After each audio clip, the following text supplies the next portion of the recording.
Jamen, vi skulle fremstille acetylsalicylsyre, syntetisere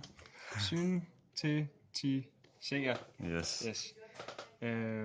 fra salicylsyre, og så oprense produktet.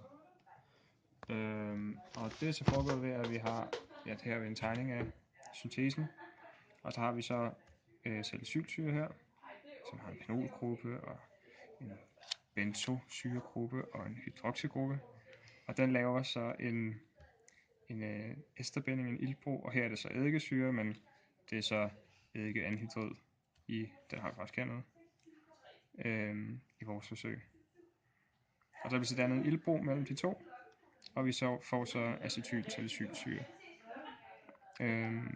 Og det foregår blandt andet ved en omkrystallisation, hvor efter vi har fået udvundet et råprodukt fra den her, den her proces, så tilsætter vi så noget varm etanol, som det bliver opløst i, og noget varmt vand. Og fordi acetylsalicylsyre er mindre opløseligt i vand end de andre, så er det der først udfældes. Og så kan vi så filtrere væsken fra, når vi kan se, at det er sket. Og så skulle vi gerne have et nogenlunde rent produkt. Og det var vist det, jeg havde syntes. Hvorfor er det, vi bruger eddikesyre-anhydrid og ikke bare eddikesyre? Det er fordi, at den har en reaktion går hurtigere. Ja, vi kan også lige tilføje, at vi har, der har vi noget svovlsyre som katalysator. Og vi varmer selvfølgelig også blandingen op, som også alt sammen hjælper til, at det går hurtigere. Yes. Der kommer mere energi mellem partiklerne. Yes.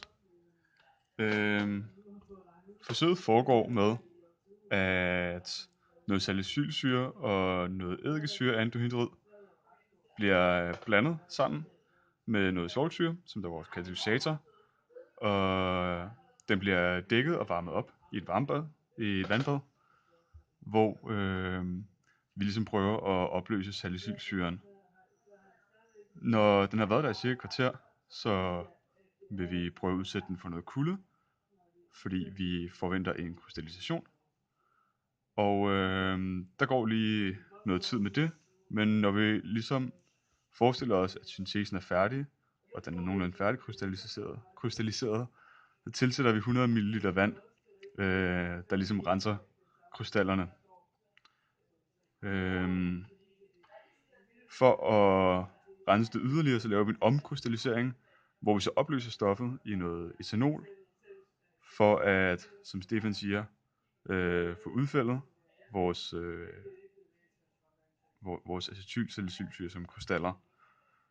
De bliver tørre, godt og grundigt bagefter, og jeg tror vi lå dem være i en dag, for at være helt tørre og klar til at vi kunne veje dem og bestemme smeltepunkt dagen efter.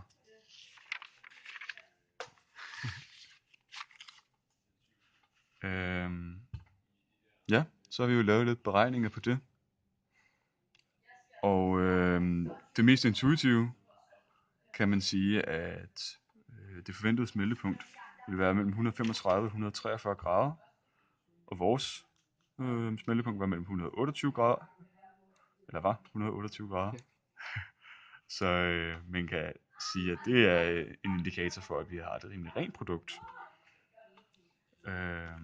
Så har vi også lavet nogle mængdeberegninger på det. Og de vigtige resultater, kan man så sige, det er heroppe. Der har vi beregnet os frem til 0,07 mol af salicylsyren. Og det kan vi så overføre til det skema hernede, hvor vi så regner med, at der er det samme antal mol af acetylsalicylsyren. Det er jo det, der er en fuldstændig reaktion i det der. Yes. Ja, så derfor så må det være det samme her. De går i 1 til 1. Og så kunne vi så har vi slået dens molar masse op. Og teoretisk skulle der så være så mange her gram. 12,61 gram skulle det være. Ja. Men i praktisk så var der 6,28. Og det er jo ikke så meget. Så Nej. der er cirka halvdelen af det, som er et eller andet sted. Ja, og der kunne man jo spørge sig selv, hvad der er sket. Man kan se mit spørgsmål der, om alt er blevet krystalliseret, inden opløsningen er blevet filtreret. Det kunne være en ting, der kunne være spildt noget. til at tage en bid. Ja, eventuelt. Men man kan sige, at det kan godt være, at der har været noget fald, men det stof, vi har, er relativt rent. Så på mange måder er det et rimelig vellykket forsøg. Vi har bare ikke lige fået den mængde, som man teoretisk set skulle få ud af det, som vi krystalliserede. Processen har været god, men der har været et stort spild, kan man sige. Ja, det er nok det, der er konklusionen. Ja, Yes. er der mere? Det tror jeg ikke. Skal du sige det?